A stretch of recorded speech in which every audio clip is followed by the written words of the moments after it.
The M1 Mac Mini is an awesome computer, I love it, and it is packed with speed and you get an awful lot for your money. But one thing it lacks is ports. However, I might have found a solution.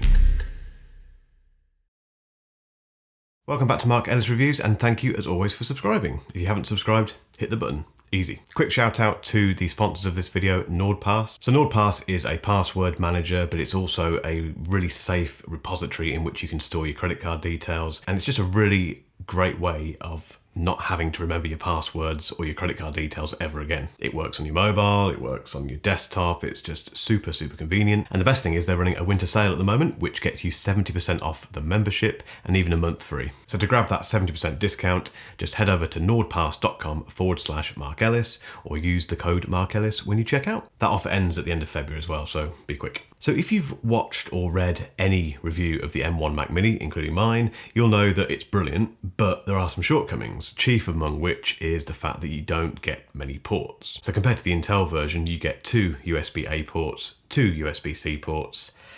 That's it. Obviously you get an Ethernet connection as well, headphone jack. But that's your lot. You're not getting any more than that. You also don't get an SD card reader, which from a video creator's perspective is an absolute pain in the you-know-what. Two solutions for this: either you buy lots of hubs and just fill your desk with cables and hubs and things, or you buy something like the aluminium Type-C hub and stand from a company called Satechi. Now I've been using this hub for the last week or so, and I've got a few thoughts, as you'd guess.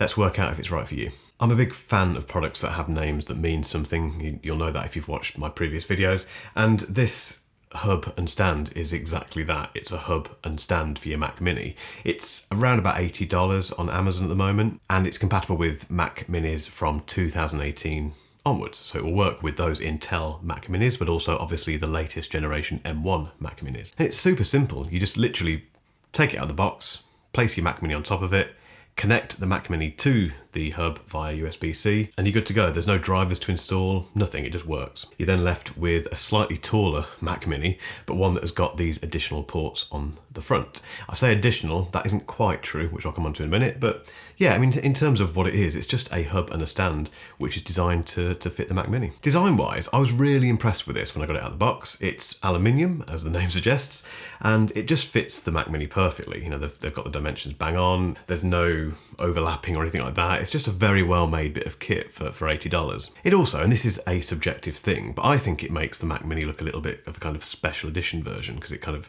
raises it and gives you those ports on the front. It's, again, a personal thing really, but I quite like the look of it. Now it does come in silver or space grey, so you can match the exact colour of your Mac Mini. The other thing it does really well, which I love, because I'm not a fan of unmessy cables. If you've seen my studio tour, you'll know that's a bit of an oxymoron because there's lots of rubbish under this desk. But apart from that, I like tidy cables, and the Satechi has this very thin, flat and rugged USB-C cable at the back. It's just perfectly long enough to fit into the back of the Mac Mini and not cause any clutter, so I really like that. That's it design-wise. There's not a huge amount to say about it, apart from the fact that I think you get a lot for $80. It feels solid, it looks good.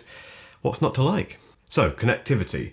You get an additional 3 USB-A ports, and you get that SD card reader. You get a full-size SD card reader and a micro SD card reader as well. And it also gives you a headphone jack at the front as well. Now there is a USB-C input on the hub, obviously, but it's important to note that it's not an additional USB-C connection because you're using one up on the back. So basically it kind of extends the placement of that USB-C port to the front of the Mac. Now in doing that, it does lose a fair amount of speed, technically. I'll come on to some tests in a moment, but it's important to remember that this doesn't give you any more USB-C ports. It gives you more USB-A ports, but not USB-C ports. But what it does do for $80 is give your Mac Mini basically 5 USB-A ports, 2 SD card readers, and yeah, still 2 USB-C ports, but one of them is a lot more accessible. Now for me, it does 2 quite useful things really. One is that SD card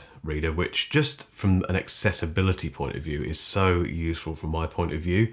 The way before I had this hub that I used to interact with the Mac Mini for SD cards was I'd have to reach around the back, which isn't that difficult, but it's just a bit of a pain. Reach around the back of the Mac, plug in my SD card into a SanDisk SD card reader, which I love, by the way. I'll put a link in the description to that because it's very good if you need just a mobile SD card reader. But I'd have to do this several times a day, being a video creator, photographer, and all the rest of it. And it's a bit of a pain, I'll be honest. Whereas with the Satechi, I have right in front of me an SD card slot there, ready to use. It's worth bearing in mind with this caught me out several times, and it still catches me out now actually, is the fact that you have to put the SD card, for some unfathomable reason, upside down to make it go in. If you try and put it in what looks like the right way, you can actually insert it into the SD card reader, but it won't work. The other thing is the headphone jack. Now I do use an external amp for my headphones normally, but occasionally I just need to plug a pair of headphones in quickly. And again, because it's so awkwardly placed at the back of the Mac Mini by default, the fact that it's at the front is great. Now I've not tested the DAC in this thing, or I don't know if it probably just extends gives you a bit of an extension from the rear. I don't know. I have no idea how it works. I would not recommend this to be used for high-grade audio listening and monitoring, but it's just handy just to have a very quick way of plugging in your headphones if you need to. Performance-wise, this thing isn't going to knock your socks off, but I did a very, very quick test, and if you watch my channel, you'll know that I don't take a huge amount of interest in benchmarks, but I was interested to see just how quickly it transfers video files, and fairly big video files, from an SD card. So I took a 13 gig 4K video file and transferred it first of all from my SanDisk, which is this one here. That took 2 minutes 26 seconds. Not bad. That's pretty quick actually for my use. I've got used to that speed. With the Satechi, I did the exact same file and that took 3 seconds longer. From my point of view, that's absolutely fine. I can deal with those extra 3 seconds, and I will just use the Satechi now just to transfer files. So it seems pretty quick. Both the USB-A and the USB-C ports are rated at 5 gigabytes a second. You know, that's not world breaking. You've got to bear in mind that the standard USB-C ports or Thunderbolt ports on the back of the Mac Mini are actually rated at 40 gigabytes per second. I also haven't tried to run a monitor from this because, well, for one thing, I don't think you'd want a monitor cable coming out the front of it, I don't think personally.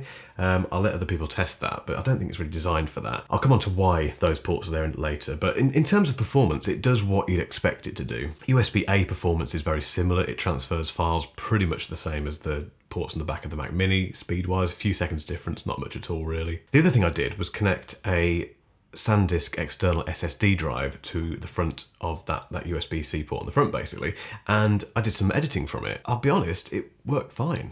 I didn't really experience any slowdown in Final Cut Pro. It was actually pretty workable. So I found that interesting, the fact that there is such a disparity between the performance or the rated data transfer speed on the Satechi compared to the Mac Mini itself. But yeah, I managed to work with 4K video from that front port and it was absolutely fine. The other thing to bear in mind is that Satechi make a big point of these ports not being powered. So you're not supposed to connect anything to them to charge.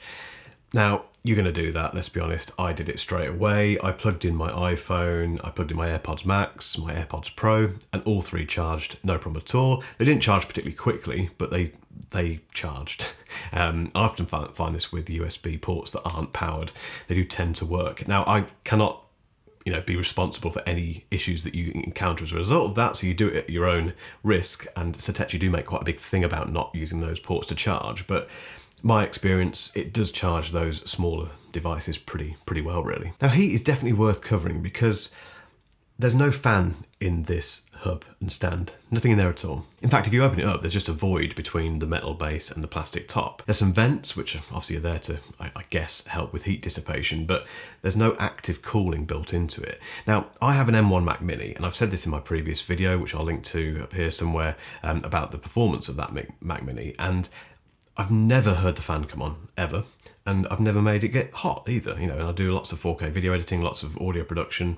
I can't make this thing sweat at all. Now, admittedly, at the moment, as I'm recording, it is freezing cold in the UK, it's winter, things may change in the summer. But I'm not too worried about the fact that I'm placing this Mac Mini on top of the hub. Don't think it's going to have an issue with cooling at all. I'll report back if it does, obviously. I suppose the only thing to bear in mind is if you've got an Intel Mac Mini from 2018, for example, or 2019, then it may be different. You may have different results. I don't have one of those machines to test, so I can't give you any kind of real world advice on that or real world guidance on that.